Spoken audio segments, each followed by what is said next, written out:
un après-midi, comme ceci. J'étais au bureau. Je sens mon bras gauche qui se paralyse. Je n'avais jamais eu ça. J'ai dit, qu'est-ce qui se passe? Donc on ne se rend pas compte la première fois, tout au moins, de ce qui se passe.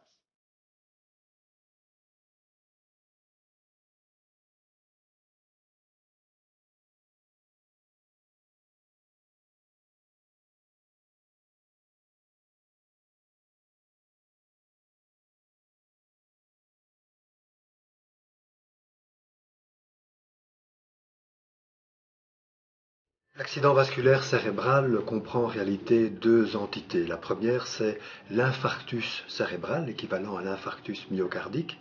Donc là, une artère est bouchée en raison de la présence d'un caillot de sang. Et l'autre entité, c'est l'hémorragie cérébrale. C'est une rupture artérielle sous l'effet de l'hypertension ou la rupture d'une malformation congénitale, l'anévrisme. En ce qui concerne l'infarctus cérébral, une artère cérébrale va se boucher pour différentes raisons, mais sous l'effet de l'hypertension en général, le cholestérol, le diabète. Et dans ce cas, la région qui est irriguée par l'artère en question ne reçoit plus en suffisance le sucre et l'oxygène qu'il lui faut pour fonctionner. Et donc les cellules nerveuses, les neurones, vont alors mourir assez rapidement. Et l'infarctus va progressivement s'étendre comme une onde sur l'eau. Et donc tout l'enjeu du traitement, c'est de pouvoir dissoudre le caillot de sang responsable de l'occlusion artérielle pour empêcher l'infarctus cérébral de s'étendre. J'ai eu le pied, la main et toute la partie gauche qui est le parler. Le parler, je ne savais presque pas parler.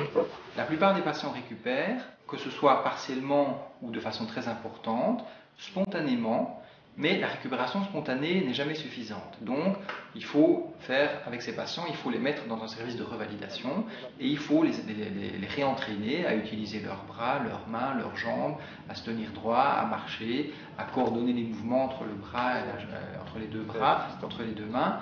Donc, c'est tout un travail. Kinésithérapie, ergothérapie, exercice de difficulté croissante.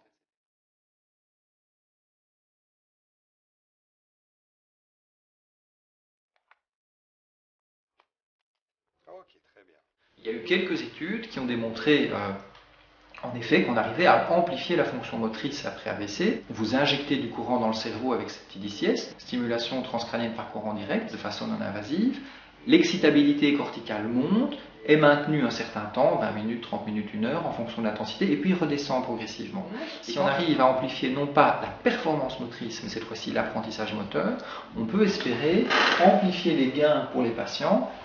D'abord, dans des conditions de laboratoire, on montre qu'on arrive à moduler l'apprentissage moteur et les gains d'apprentissage moteur et surtout leur rétention.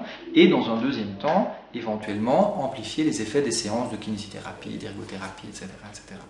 Donc ici, on a demandé aux patients de tenir avec leurs mains parétiques, leurs mains faibles, une souris d'ordinateur. On les a placées en face d'un écran et sur cet écran, on affichait un circuit. La consigne était de déplacer la souris à l'intérieur du circuit le plus vite et le plus précisément possible. Et en combinant ces deux paramètres, on avait une balance entre vitesse et précision, dont on a ensuite dérivé un index d'apprentissage moteur.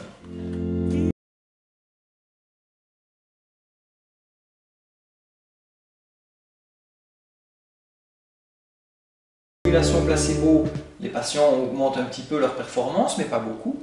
Les mêmes patients après stimulation réelle, durant la stimulation, augmentent de façon très très importante. Une semaine après la stimulation et l'apprentissage moteur, en condition de stimulation placebo, il y avait un gain de 4% par rapport à la ligne de base, tandis qu'en stimulation réelle, il y avait un gain de 44%. Donc on avait multiplié par 10 ce qu'ils avaient encodé en mémoire motrice.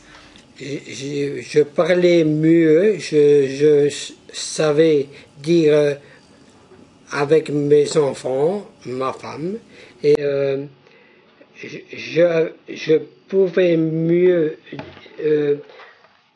je pouvais mieux bouger le bras comme ça et comme ça. Le but ultime, ce serait d'amplifier la récupération des séances de kinésithérapie, d'ergothérapie, logothérapie, en phase aiguë de l'AVC. Et dans la phase aiguë, vraisemblablement, il faudrait une étude multicentrique, une grande collaboration européenne ou à travers le monde, parce qu'il faudra un nombre de patients sans doute beaucoup plus important qu'une dizaine ou une vingtaine.